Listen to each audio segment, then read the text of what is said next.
Boa noite a todos. Hoje iremos aprender o teorema do confronto ou do sanduíche para sequências. Primeiro, vamos entender o que esse teorema nos fala para depois a gente adentrar na parte de sequências.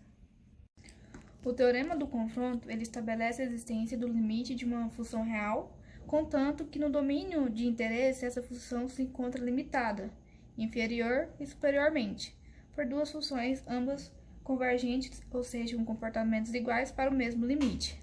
Assim, o teorema se refere a uma função f, cujos valores estão limitados entre os valores de outras duas funções, sendo essas funções a gente denomina g e h.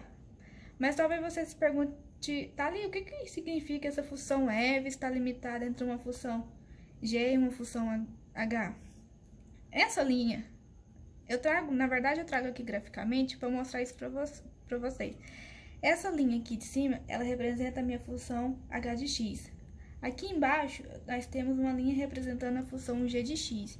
E aqui no meio, a gente tem uma linha representando a função f de x. Supondo um valor de x aqui, por exemplo, se a gente pegar esse valor e colocarmos ele aqui mais ou menos nessa função g de x, iremos obter mais ou menos assim o valor da função g de x aqui. O mesmo vale para essa função h de x. Se a gente pegar esse valor de x e obtermos um ponto aqui, mais ou menos aqui, a gente obteria a função h de x. E, continuando, o valor de x aqui na função f de x, se a gente pegar esse ponto aqui, mais ou menos, a gente consegue obter a função f de x. Então, repare que o valor f de x, ele está entre o valor da minha função h de x e o valor da minha função g de x. Então, para qualquer valor de x que eu adotar aqui, que eu pegar, que esteja nesse domínio dessas três funções, vai estar aqui dentro. Resumindo, a gente pode tomar que a minha função f de x, ela é maior ou igual que a minha função g de x e menor ou igual que a minha função h de x. Ou, de outro modo, a minha função f de x, ela está entre a função g de x e h de x.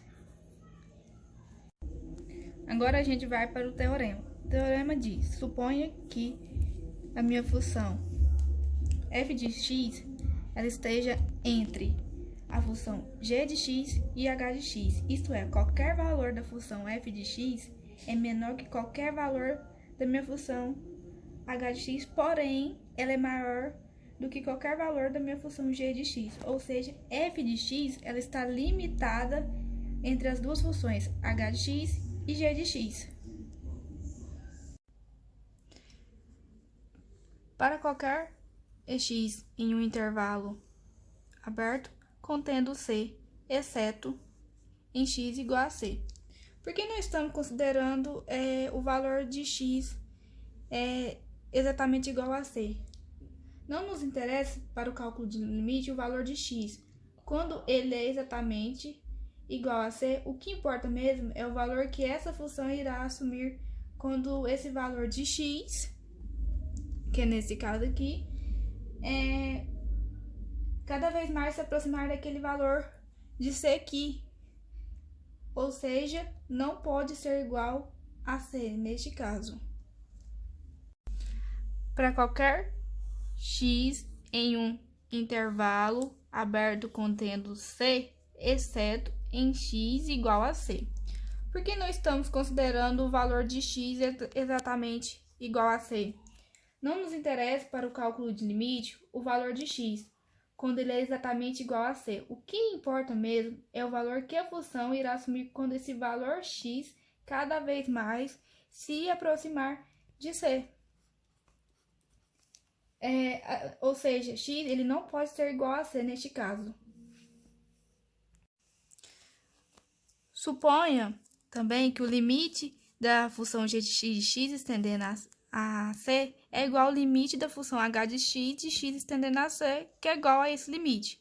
Então, o limite da minha f de x, da minha função f de x estendendo a c, é igual ao limite. Primeiramente, a gente vai fazer uma mesma analogia que a gente fez anteriormente.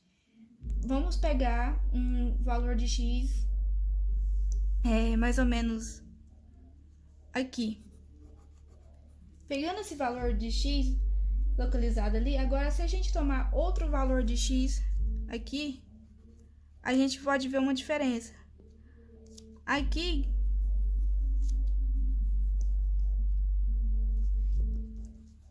como vocês podem ver, se eu pegar outro valor de x aqui, ele está muito mais próximo do meu limite do que esse daqui que eu peguei. A minha função h de x, esse valor, o segundo x que eu peguei, ele está muito mais próximo do meu limite que o primeiro x que eu peguei referente à minha função h de x. E cada vez mais que eu for aproximando esse valor c, o valor ele estará mais próximo ao meu limite. E isso vale também para o outro lado do gráfico, tanto para o lado esquerdo como para o lado direito. Ou seja, o limite da minha função h de x, quando x tende a c, é igual ao limite. O mesmo raciocínio pode ser feito para a função de g de x. Quanto mais valores de x que eu pegar mais próximo ao meu limite, ou seja, se estiver se aproximando de c, o valor da função g de x cada vez mais estará se aproximando desse limite, afirmando que o limite de g de x tendendo a c, é igual a esse limite.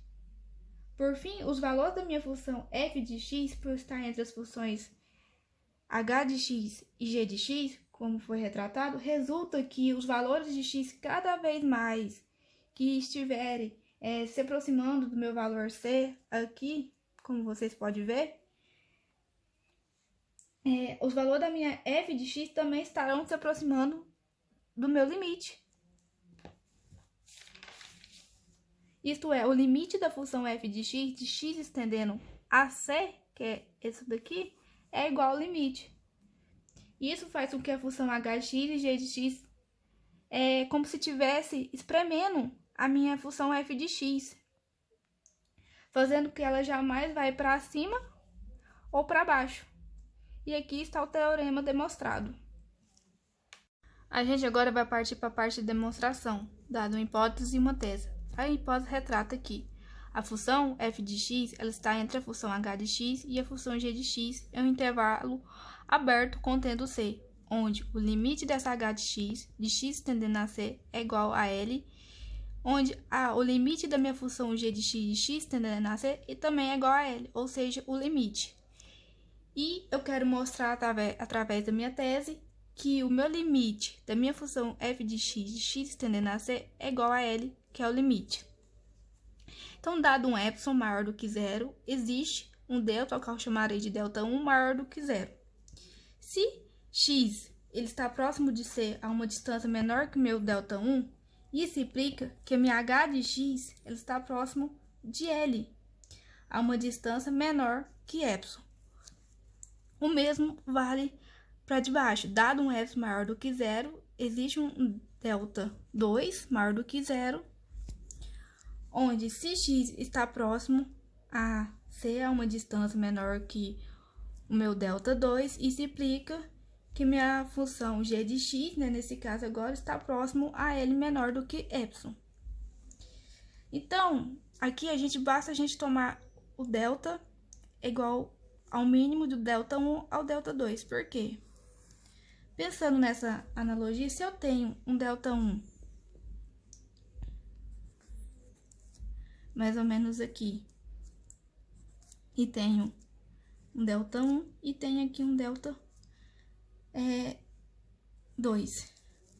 A gente pode ver que tá garantido, porque se eu tenho um delta 1 que me garante o limite 1 e tenho um delta 2 que garante meu segundo limite, certo? Esse é o primeiro limite, esse é o segundo limite, onde ambos têm os mesmos valor, L. E se eu pego o menor deles, nesse caso, o delta 1, eu tenho que, como eu acabei de tomar, né, como eu retratei no início, o meu delta é igual ao mínimo de delta 1 ao delta 2 nesse intervalo. Porque o delta, eu posso me retratar que delta é igual a delta 1. pois é o menor entre esse e esse. E assim, eu garanto que o x contido aqui dentro, ele ficará mais próximo da minha função h de x e g de x. E se o módulo de x menos c é maior do que zero e menor do que delta, temos que a função h de x ela é maior do que o meu limite menos epsilon e menor do que meu epsilon mais o limite. O mesmo vale para a função g de x, como vocês podem ver, ela é maior do que isso e menor do que esse, ou seja, onde esse é meu limite e esse é meu epsilon. Voltando à hipótese para concluir, onde que a minha hipótese retrata daqui, a gente tem que a função f de x, ela está entre a minha função h de x e a minha função g de x. Se isso vale isso e vale isso, a gente pode implicar que minha f de x, minha função f de x, ela é maior do que L menos epsilon, que é meu limite, e menor do que epsilon mais L, onde a minha função de x, ela é maior, colocando o L, nesse caso, para dentro, como a gente adicionou o limite de cada lado, a gente joga ele para dentro, a gente tem que a função de x menos o limite é maior do que menos epsilon e menor do que mais epsilon. E isso implica, provando assim, que o limite da minha função f de x estendendo a c, é igual a L, onde eu cheguei na minha tese. Então, de modo semelhante a essa demonstração que foi feita, ela será análoga para o teorema aplicado às sequências. O teorema do confronto ou sanduíche para sequências, ele retrata que seja um n0 pertencente aos naturais se a minha função Bn for maior ou igual a minha função An e menor ou igual a minha função Cn, onde a função Bn está entre essa e entre essa, para todo n maior do que n0, e o limite de An de n estendendo a mais infinito é igual ao limite de Cn de n estendendo a mais ao infinito, que é igual ao próprio limite. Então, o limite de Bn, que é minha função Bn de n estendendo a mais infinito, é igual ao limite. A partir de um n0, de um número natural n0, podemos determinar assim, se a minha sequência superior, que é Cn, é igual ao limite, e a sequência inferior a n, que também é igual ao limite, eu posso afirmar que a minha sequência Bn é igual ao próprio limite. Fazendo agora a demonstração para o teorema do confronto para sequências, a gente tem que sejam o limite de An igual a L e o limite de meu Cn igual a L, onde a minha função Bn, ela esteja entre a minha função An e minha função Cn. Então, o limite de Bn é igual a L. Isto é, além de ser convergente, o limite é L.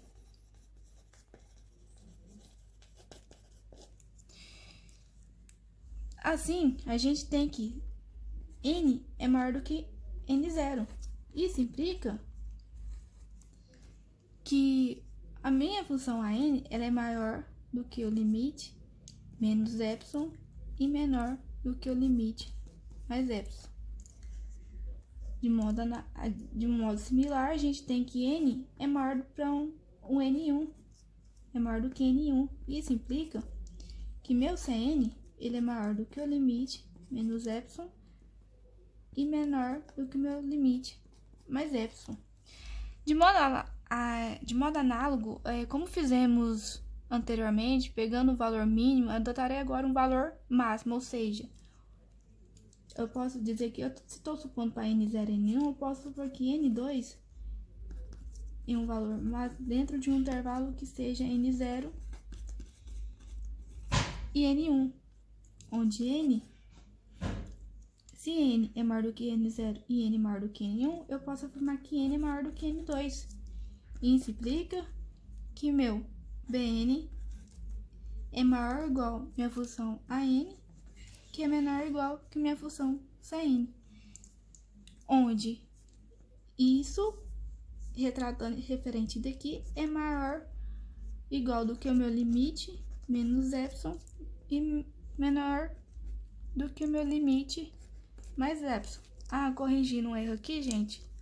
Aqui é apenas maior, tá bom? Desculpa aí, é apenas maior. Continuando, a gente tem que, se isso é igual a isso e isso é igual a isso, eu posso afirmar que